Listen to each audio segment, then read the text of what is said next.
রবীন্দ্রনাথের জন্মদিনে আমাদের এই প্রিয় কবি বিশ্বদেব বারৈর মুখ থেকে আমরা শুনব তার লেখা একটি কবিতা, কবি রবীন্দ্রনাথকে নিয়ে তার লেখা একটা বিশেষ কবিতা।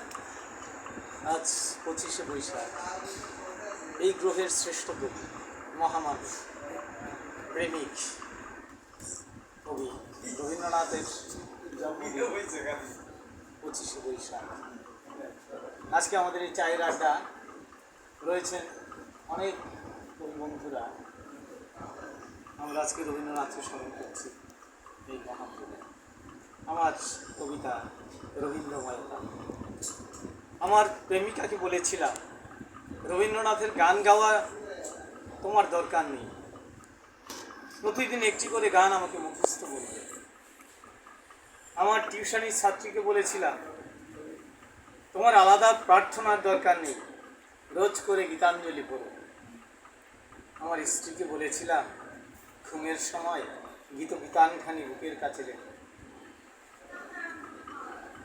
আমার ভয় করে রবীন্দ্রনাথকে আমরা হারিয়ে ফেলি। আমি রোজ রাতে বুকের উপর রবীন্দ্রনাথের ছবিখানি নিয়ে ঘুমিয়ে পড়ি, আবার ভানু সিংহের পদাবলিতে ঘুম থেকে জেগে উঠি। গহন কুসুম কুঞ্জ মাঝে মৃদুল মধুর বংশী বাজে, বিরসী ত্রাস লোক লাজে সজনী আউ আউ লোক। আমার এখন আর ভয় করে না। এতদিনের সাধনায় আমি রবীন্দ্রময় হয়ে গেছি। এতদিনের অভ্যাসে রবীন্দ্রনাথ আমার থেকে, আমার একার থেকে আমাদের হয়ে গেছে।